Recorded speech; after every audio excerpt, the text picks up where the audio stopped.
need to take it easy there, brother. Oh my goodness, bro, that's my iPhone. All right, in this video, we're going bobcat trapping, and I'll tell you why in a little later. And we're also taking out my night vision for the first time. Scratch that, thermal.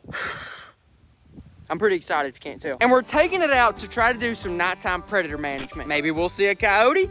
Maybe we'll be a bobcat. We might not see anything, but we're going, okay? We're going. But step one to this whole shindig, we gotta get some traps in the ground. So let me show you how we're gonna do it. Now, I can't start off with any other tool besides the steel trap itself. Now, this is your standard foot trap. You see this in movies, usually in a bad way, but let me show you guys, they're actually not that bad. So basically, you set the trap like this, open the jaws, put the little spring thing. Steve, get out of the way, go. And at this point, the trap is set. Whatever pushes down on that pan right there gets caught. Now, does it hurt?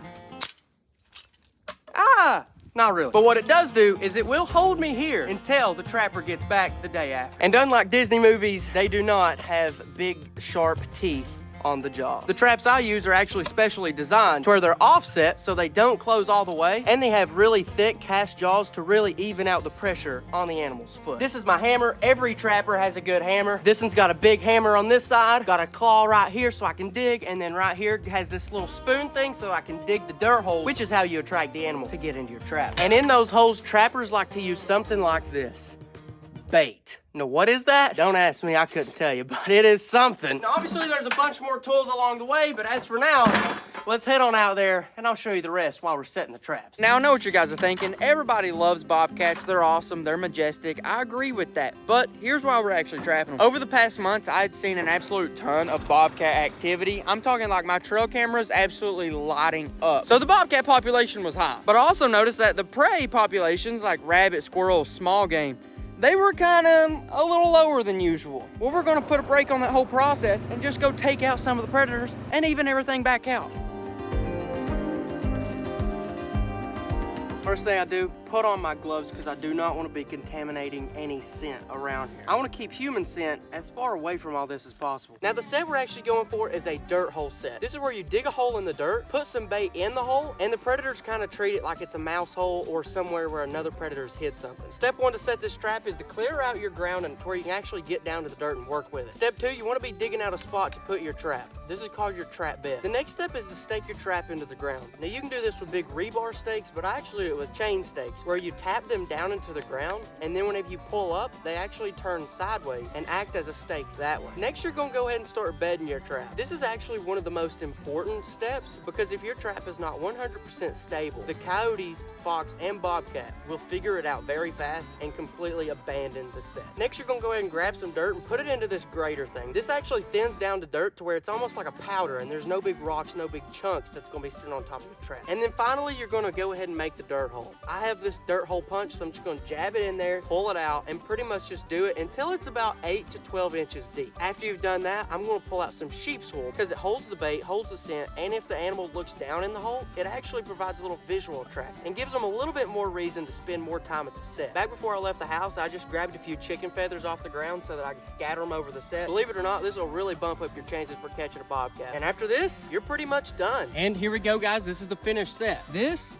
I believe, is a killer bobcat set. And you can tell by just looking at it, in order for a predator to see what's in that hole, his foot has to be directly over the trap. I'm pretty excited about this one. We're gonna leave sooner than later. We're gonna have a bobcat. And the most powerful thing about trapping is that you can set as many traps as you want to, and they can hunt all night for you while you sleep in the bed. All right, guys, as you can see, it's nighttime and we're hunting with thermals. These coyotes need to stinking die, okay? So I went through the process. I bought some thermals. Believe it or not, I had to sign special documents that said I would not resell these to Iran. So these are surprisingly kind of hard to get, I guess. Plus, they're really expensive. But as you can see, we can see in the dark. Cody, which is the thermal man or cameraman, whatever you call, pan to the right and show these people the field that we're going to be hunting with straight out the gate. So as you can see, thermal, pretty insane. Literally, whatever's hot glows white. Like, this technology is absolutely insane. So what Cody's filming on right now is a thermal monocular for scanning, but right here is the rig that's actually going to be hopefully putting the coyotes in the dirt. First thing, it's your most basic AR-15. Probably the most deadliest gun to coyotes have ever thought to be. that sentence didn't even make sense, but you're picking up what I'm putting down. But up here we have a thermal scope. You'll see that sooner than later. Let's get out there. We're gonna stinking kill a coyote today, and we're putting them in the dirt. Justice for Joey. Comment it below. Hashtag justice for Joey. Kill them all. Comment that exact thing. All right, let's go.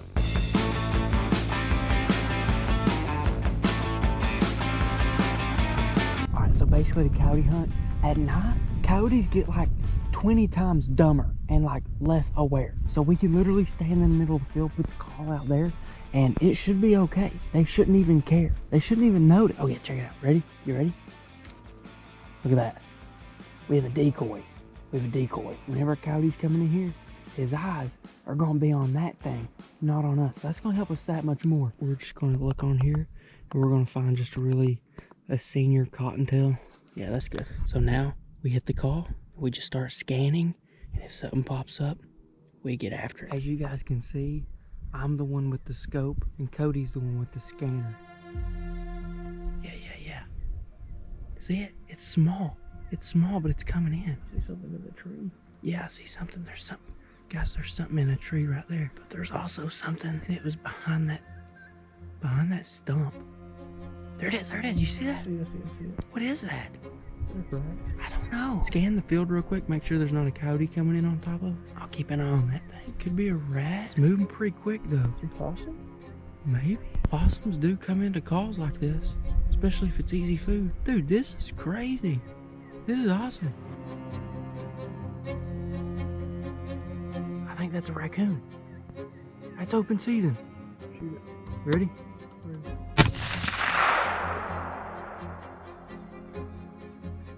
Still going, I think. Yeah, a little bit. Got her. All right. Dude, we just killed our first animal with thermal.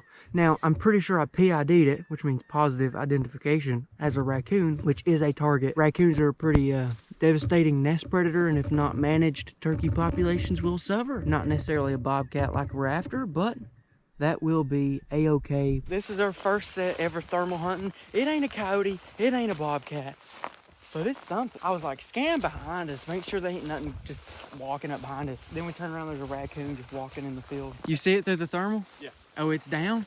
It's down. 100%. Is it down? It's down. It's down?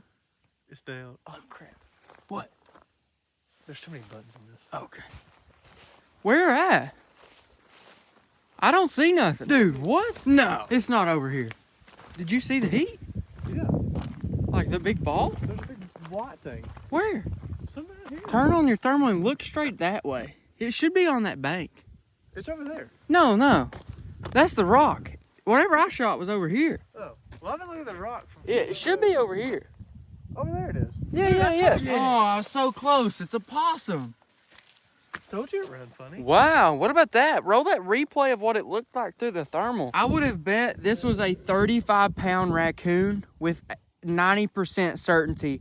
And this is like a 8-pound possum. A possum is just as good to take out as a raccoon. They do pretty similar things. They're both pretty hard on turkeys. But as for now, we're moving on to another location because there might still be a bobcat out there.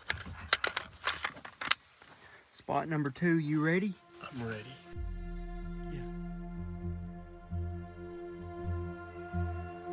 We'll let him come on in. Yeah, that's some kind of predator.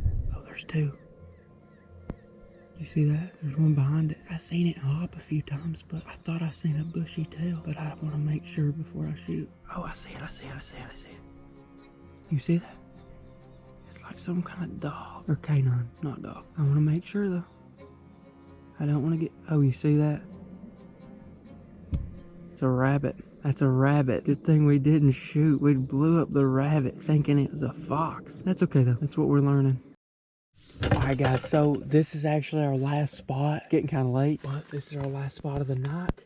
Hopefully we can get it done. This is a pretty good spot from what I know. Locking the gun into my tripod, and now the whole thing's one big unit.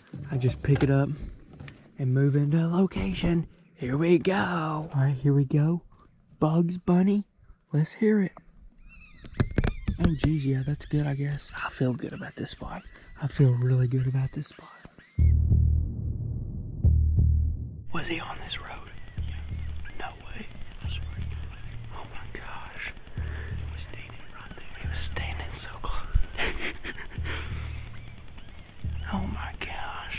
heard something crashing. And I was like, dude, I hear sticks breaking. And then we turned around and he's right there. Oh my gosh. You wasn't recording during that, was you? No. That'd been hard for me to shoot anyhow. Guys, we got a stinking full moon out here. No lights needed. The full moon. I have a stinking shadow from a full moon. And we just had a coyote get within 15 yards of us. Full sprint. Now, I know we didn't get that on video because it just happened too fast. What is popping? It is your boy KG out on the trap line. After setting that one trap y'all watched me set, I went ahead and set a few more. Simply because, like I was saying, 3 times the traps, 3 times the odds of smacking a bobcat. And from the looks of my trail camera last night, I think we did just that. Dude, check this guy out. Oh, don't you be growling at me, son. You don't want to get down there and wrestle. I don't care to lose a face today. I ain't scared of you. Hold up, Charlie Brown. You need to take it easy there, brother. Oh my goodness, bro, that's my iPhone. When you think about it, that's literally a miniature cougar. Listen at that, baby. That cat is not here to play around. That cat wants to kill me right now, which is understandable because I'm probably about to kill him too. A lot of Kentucky Bobcats are kind of like this tannish gray color, and on the bottom, we'll look at this here in a minute, their spots really aren't super defined. For example, this is a Kentucky Bobcat. This is like an Arizona Bobcat. On the fur market, these are worth a whole lot more than these. For y'all that are wondering, this is how you dispatch a bobcat or any animal that's trapped. Best way to do it is with a 22. Either shoot them right between the eyes, which is pretty bloody, or I go double lung right behind the shoulder and they literally die within like seconds. So that's what I'm gonna do. And it's a whole lot less messy. You know what? This ain't a half bad bobcat. Whenever I first looked at it, I was thinking this was kind of a smaller bobcat, but I tell you what, he's really not half bad. But let's go ahead and check it out and let's see what makes these cats literally the deadliest predator there is. It all starts with his feet. On a coyote, check it out. You have 1 weapon to worry about. Whenever you step into the game of cats, you have 5. 4 feet. And its mouth. Let's check out these claws. They are retractable. So when they're walking around, they don't have their toenails out, but when they need them, those toenails come out and they are ready to grip and rip whatever the bobcat wants to. Now, as for what she's cooking with on the inside, that right there is what she is cooking with on the inside. Check out that canine. If that gets a hold of anything and gets clamped down, it's dying. But check that out, my boy.